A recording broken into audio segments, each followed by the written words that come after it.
ሰላም ሰላም፣ ጤና ይስጥልኝ። እንዴት ናችሁ ልጆችዬ? ሰላም ናችሁ? እኔ ያለው እግዚአብሔር ይመስገን ሰላም ነኝ። ሰላማችሁ ብዝት ትርፍርፍ ይበልኝ። እንዴት ናችሁ? ደህና ናችሁ? ሰሞኑ በጣም የሚያስገርምና የሚያስደነግጥ በጣም በቃ ለማየት የሚደብር ቪዲዮ እና ለማየት በጣም የሚያስደነግጥ ለማየት በጣም ለዓይን የሚያስጠላ ነገር ሚዲያ ላይ እያየን ነው ማለት ነው። ስለዚህ አባት ያልታመነ ማን ያልታመነ ማን ሊታመን ነው? አንድ እህታችን አባቷን ከሳ ሚዲያ ላይ አቅርባ ነበረ። እኔ ወየው እኔ እንደኔ እንደሷ ሳይሆን እንደኔ ወይኔ አባቴ በህይወት ኖሮልኝ እሷን የበላት አባቷ የኔን ብር በበላና ለአባቴ እኔ አይደለም ቤት ገዝቼ አይደለም አውሮፕላን ገዝቼ አውሮፕላን ነው በዚህ ሀገር ላይ በጣም ግዙፉ ነገር ማለት ነው። አውሮፕላን ገዝቼ ለአባቴ ብሰጠው ደስ ይለኝ ነበረ። አባቴ በወርቅ ላይ ወርቅ ባለብሰው አይደለም ቤት ማለት ነው። እሷ ደግሞ አንገቷን ደፍታ ብትቀመጥ የአባት ንብረት ማለት የእሷ ንብረት ነው ማለት ነው። የአባቷ ንብረት ማለት የእሷ ንብረት ማለት ነው። አባቷ ሲቸግራት አውጥቶ አይጥላት ምንም ክፉ ብትሆን ማለት ነው። አንደኛ ነገር ደግሞ እኔ የምነግራችሁ ሴቶች ሁላችሁም አረብ ሀገር ያላችሁ እህቶች ይህንን ቪዲዮ የምትመለከቱ እህቶች ራሳችሁን ጠብቁ። ራሳችሁን በጣም ጠብቁ። ደላላ አይብላችሁ፣ ወንድ አይብላችሁ። ለወንድ ብላችሁ አይደለም የሚወጣችሁት። ወንድምሽ አንቺ ውሰጂኝ እህቴ አረብ ሀገር ውሰጂኝ ሲልሽ ራስክ ልክ እኔ ወደ አረብ ሀገር እንደመጣው ጥሪ ግሪ ወደ አረብ ሀገር እንደመጣው አንተም ወደ አረብ ሀገር ና በይ። ጥሩ ግሩ ብር ተበድሮ የሚሆን ኬትም አምጥቶ ራሱ በራሱ ገንዘብ ይምጣ። በአንቺ ገንዘብ እንዳይመጣ። አንቺ ወንድምሽን ወደ አረብ ሀገር እንዳታመጪ።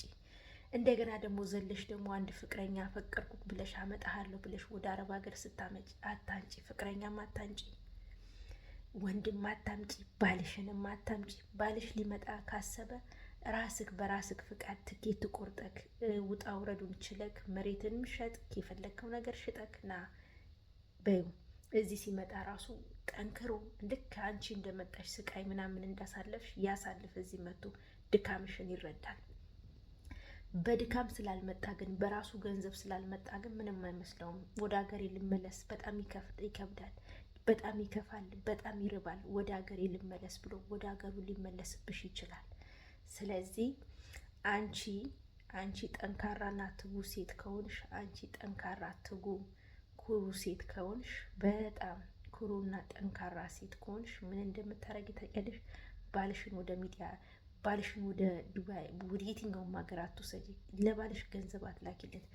ሀገር ውስጥ ቁጭ ብለክ ስራ በይ። 300 ሺህ ብርና 400 ሺህ ብር 700 ሺህ ብር 800 ሺህ ብር 21 ሚሊዮን የበላ ህዝብ አለ ዱባይ ውስጥ። አሁን 21 ሚሊዮን ከሴቶች ማለት ነው 21 ሚሊዮን ብር እህት ወንድሞቻቸውን አመጣላቸዋለሁ እያለ አርጎ በልቷቸዋል ማለት ነው። ስለዚህ ለምንድን ነው እህት ወንድሞቼ ማለት ነው ለምንድን ነው የምትበሉት? ለምን ራሳችሁን አትጠብቁ? እንደገና እዚህ መተሽ ስራ ገባ አልገባ ከዛ ወዲህ ወደዚህ ወደዛ ስትይ በጣም ትጎሳቆያለሽ። እኔ እናቴ ልጅ አንድ ወንድም አለኝ። እሱን ባመጣው ደስ ይለኛል፣ ሰርቶ ቢለወጥ ደስ ይለኛል። ግን አላመጣውም። አባት የገዛ አባቷ ልጇ ያልታመነ አባት ነው ይብላ። ግን አባቴ ሚዲያ ላይ አላወጣውም። ወጣት ነኝ ግሬ ጥርቅምቅም አድርጌ ስልኬን ዘግቼ መልሼ ኮስተር ቆፍጠን ብዬ ወደ አረብ ሀገር እሰደዳለሁ። አረብ ሀገር ተሰድጄ እንደገና እንደ አዲስ ልንገርሽና ማለት ነው እንደ አዲስ ኮራ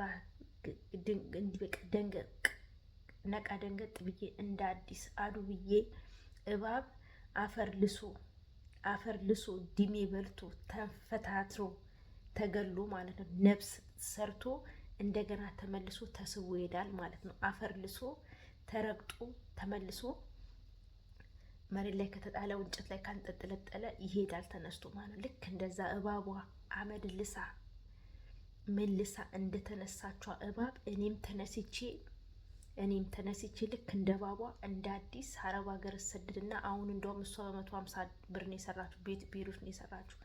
ዱባይ ብትመጣ በወር 50 ሺህ ብሯን እየበላች በ2 ወር እንደዛ እያለች አይደለም እሳቸው የወሰዱባትን መሬት ከእሳቸው የበለጠ ቪላ ቤት ሰርታ በ2 ዓመት ውስጥ ጀግና ሆና ስልኳን አጥፍታ ድርግምግም ብላ ጀግና ሴት አንድ ቦታ ላይ አንገቷን ጠፍታ አይደለም አንድ ቦታ ላይ አንገቷን ሰብራ ስብር አድርጋ ስራዋን ብትሰራና ለ2 ዓመት የሚያክል ድራሿን አጥፍታ ቤተሰብ ነሽ የለ አለመደወል አለምን አለመታየት ፌስቡክ ቲክቶክ ምናምን በራሷን ደብቃ ኮስተር ቆፍጠን ብላ በ2 ዓመቱ ተመልሳ ብሯን ቁጥር አርጋ ይዛ ወደ ኢትዮጵያ ትሄዳለች። አካውንቷ ውስጥ አካውንቷን አክቲቭ አርጋ በስትክክል በየወሩ አካውንቷ ላይ ብር እንዲገባ ታደርጋለች። ስለዚህ ያን ነገር በደንብ በስትክክል አስተካክላ ብሯን ሰብስባ ብሯን ቋጥራ ልክ ልትሄድ ስትል በራሷ ስም አስተላልፋ ብሯን ማለፍ ደረሰኛን ይዛ ከዛም በኋላ ደርሶ መልስ ትኬት ቆርጣ ለ2 ወር መሄድ ስትሄድ አንድ ሆቴል ውስጥ ማረፍ ቆራ ብላ ከዛም በኋላ መሬት ፈልጉልኝ ብላ ከመንግስት ጋር ተገናኝታ መሬት ፈልጋ ህጋዊ የሆነ ጥሩ የሆነ መሬት ፈልጋ ይውላችሁ መሬት በቃ ህጋዊ የሆነ ህግ ያወቀው ጥሩ ቦታ ፈልጋ መሬት ፈልጋ መሬቷን ቢሆን ምኗን ቢሆን ገዝታ ጨርሳ ሁሉ ነገር በስሟ አዙራ ከዛም በኋላ ብድግ ብላ ተመልሳ ወደ አረብ ሀገር መታ ተመልሳ ጀግና ሴት ልክ አሁን አንገቷን ደፍታ 2 ዓመት እንደሰራች 2 ዓመት እዛ ጋር ግብሯን እየገበረች ዙሪያውን ባጥራጥራ ትንሽ የቁርቁሩ በቁርቁሩ ጠባቂ አስጠብቃበት እዛ ጋር ለገዛችሁ ቤተሰቦች ነግራ ከዛም በኋላ ውክልና ሳሰጥ ምንም ሳሰጥ ኮራ ደንገጥ ብላ እዛ ጋር ጥላ መታ እንደገና 2 ዓመት ሰርታ መልሳ ትሄዳለች ለ2 ወር። ከዛም በኋላ ለ2 ወር ትሄዳለች። ከዛም በኋላ ቤቷን ቶሎ ብላ ቤቱን ትሰራለች። ከዛም በኋላ ለግንበኛም ለአናጺም በምናምን ለኮንትራት ትሰጣለች። ትመጣለች ተመልሳ ማለት ነው። ግን በሷ አቅራቢያ ያሉት እንደዚህ የተበሉ የተጎዱ ምርጥ እህቶች ሊኖሩ ይችላሉ። ከአረብ ሀገር የተመለሱ ለነሱ እዩልኝ ተቆጣጠሩልኝ ብትላቸው ይቆጣጠሩላታል ማለት ነው። ስለዚህ እንደዛ አርጋ መጣ ድጋሚ ከነሱ በልጣ መታየት ነው እንጂ ያለባት የነሱን ብር የነሱን እንትን ገና አባቷን ከስቼ አባቷን ሰውፍ ደብተራ ነው አባቴ ደብተራ እያለ ነው ያሳደጋት እና ባለጌ ያሳደገው ባለጌ ነው ይባላል እና ሚዲያ ላይ ያቅርባ አባቷን በዚህን ያክል ሚዲያ በዚህን ያክል እንትን በጣም ማሰቃየት አባት በዚህን ያክል በቆሸሸ ማንነት መጥቀስ አባት ለገንዘብ ብሎ አባቴ እንደዚህ ነው አባቴ እንደዚህ ነው አባቴ እንደዚህ ነው ብሎ በጣም ባቆሸሽ በጣም በቃ የሚያስጠላ የሚደብር ነገር እኔ አይቼውን ሰምቼውን ማላቅ ነገርና በጣም ያስጠላል። በጣም ነው የሚደብረው።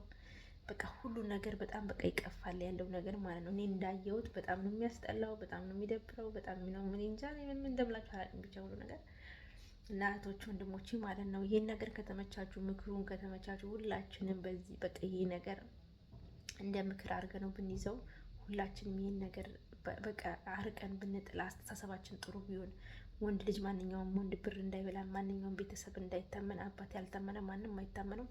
ከባድ ነው እላችኋለሁ ውዶችዬ። ስለነበረን ቆይታ ይህ ቪዲዮ ከተመቻችሁ ሼር፣ ላይክ፣ ኮፒ ሊንክ አድርጉልኝ። አመሰግናለሁ።